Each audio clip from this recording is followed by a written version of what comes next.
Tezkor tadbir davomida o'zini shubhali tarzda tutgan 2 nafar shaxs to'xtatib tekshirildi. Ularning yonidan 5 gram sintetik giyohvandlik vositasi borligi aniqlandi. Tezkor tadbir davom ettirilib, ularning vaqtincha yashash xonadoni ko'zdan kechirilganda 395 gram sintetik modda, 120 gram giyohvandlik vositalari hamda 2 dona elektron tarozi, zip paketlar topildi. Ushbu shaxslar bilan bog'liq yana bir xonadon ko'zdan kechirildi. Uydan turli xildagi 19 dona kuchli ta'sir qiluvchi dori vositalari hamda 40 gram sintetik vosita va 1 gram giyohvandlik moddalari borligi aniqlanib, ashyoviy dalil sifatida rasmiylashtirilib olindi. Ushbu zahri qotilning umumiy qiymati 521 million so'mni tashkil etgan. Mazkur holat yuzasidan O'zbekiston Respublikasi Jinoyat kodeksining 273-moddasi 5-qismi hamda 251 prim 1 moddasi bilan jinoyat ishi qo'zg'atilib, gumonlanuvchilarga nisbatan qamoqqa olish tarzidagi ehtiyot chorasi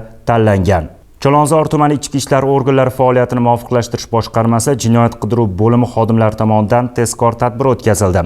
Xususan, tumanning mavzelarining birida Stanislav ismli shaxs qo'lga olinib, uning yoni xolislar bilan ko'zdan kechirilganda 5 gram sintetik giyohvandlik vositasi topilgan. Shundan so'ng tezkor tadbir davom ettirildi va uning yashash manzili ham xolislar bilan ko'zdan kechirildi. Xonadonda ham katta miqdordagi zahri qotil saqlanayotganligi ma'lum bo'ldi. Tezkor tadbir natijasida 6000 insonni zaharlashi mumkin bo'lgan, bahosi 1 milliard 506 million so'mlik 1 kilogramm 205 gram sintetik giyohvandlik vositalari tarqalishi oldi olindi. Mazkur holat yuzasidan O'zbekiston Respublikasi Jinoyat kodeksi 273-moddasi 5-qismi bilan jinoyat ishi qo'zg'atilib, gumonlanuvchiga nisbatan qamoqqa olish tarzidagi ehtiyot chorasi tanlangan. Toshkent xalqaro aeroportida o'tkazilgan tezkor qidiruv tadbirida fuqaro Siddiqova ijtimoiy tarmoqlar orqali tanishgan ayolning ishonchiga kirib, unga xorijda katta daromadli ish va'da qilgan holda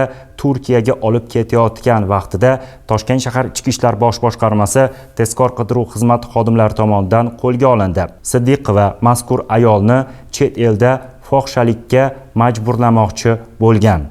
Uning buyumlari xolislar ishtirokida ko'zdan kechirilganda Siddiqovaning yonidan xorijga chiqish pasportlari, Toshkent-Istanbul yo'nalishidagi reysiga aviachiptalar hamda uyali telefon apparati topilib, o'rnatilgan tartibda rasmiylashtirilib olindi.